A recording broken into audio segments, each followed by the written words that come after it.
So good morning, Bob. What's the good word for today? I've got some fantastic news for you.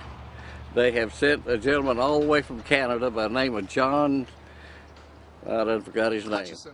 What's his name? John Hutchison. Hutchison. Okay. Well, anyway, him and that the blonde lady Nancy, they have been shooting their gun off over there on the in the creek. And I just this morning walked out and looked at I have never seen this water this pretty in a long time.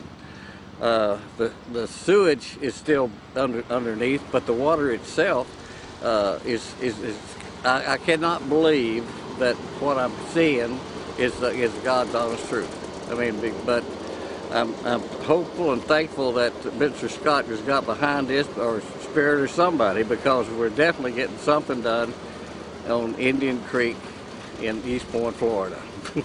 So, sorry for calling it Shit Creek, but you know, if it looks like a duck, it walks like a duck, it quacks like a duck, it's a duck. Yeah, there she is. Yeah, so anyway. Well, you're the one that called. I know to call it Shit Creek. Now, do you think there's a difference in it? I do. I see a difference. It's very clear. Now, we had some rains a couple of nights ago. Right. We had very high tide, and I looked at the water at that point, and you know what? Right. Very easily the stuff can get diluted and clear up the water. So, you know, in all fairness, you know, with that high tide, it looked very clear. Now the tide has gone out. Right. We went up the creek. We took a look at the water coming up underneath the culvert there. Who's to say that tomorrow, you know, that the sewage isn't released? And, you know, you and I walked up that creek, but we saw some clear water. Okay, we have taken samples. They have gone off to Mobile, Alabama. I have not got the reports on those yet.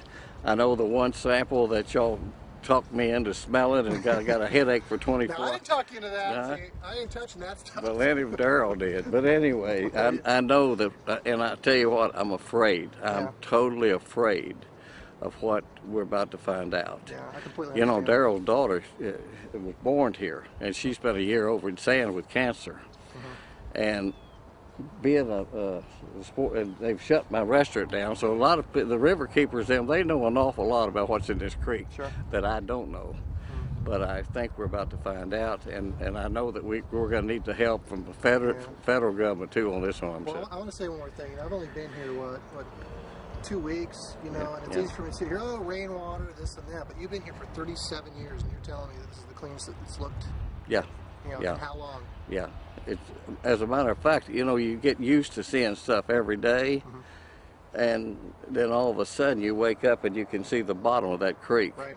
And I haven't seen the bottom of that creek in a long time. Well, I noticed the first week and a half I was here. I mean, it took us a while to get the apparatus, John and Nancy, to get their apparatus up and running. Right. And you couldn't see the bottom. It was brown. It was sick. Right. Today, I've been seeing little fishes coming in around the sides for the last 4 or 5 days, and I've seen what Daryl, when they come down and took that of the video and all that, seemed like it was breaking up or something when they had them tunes on over there. Right. There's a white swath that came in here when I was down in Brooksville. I cannot say anything about what John's doing over there, but something is happening. That's all. I mean, that's all I'm qualified to say. And, you know, John says the same thing. Something's happening. He doesn't. Well, that's the truth. Something's happening. I don't. It's if they can clear up the water with sound, I think the federal government should get behind it and push it 100%. But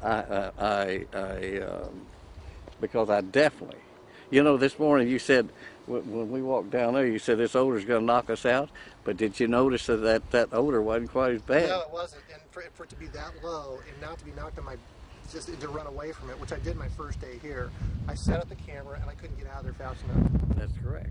Well, this morning, and I even, the way the wind was blowing, I thought I'm going to get a headache, but I didn't. Right. And so something here is happening. I think that I certainly hope the government will get behind this and give that man every opportunity and come down and help him, because there is definitely a change, and I ain't getting paid a quarter to say what I'm saying. I mean, I think it's that serious. It very definitely. At least it's worth them coming and look at. So I certainly appreciate him being here, and I'll certainly give him a room if he'll stay. because that means that much to me and my family and the people in Franklin County. I think if the people in Franklin County knew what this man was doing, they would be lined up over here cheering him. And there will be a day, I really feel that they will be doing that too. Let's all hope so. I think so. All right, thank you, Bob. Yes, sir.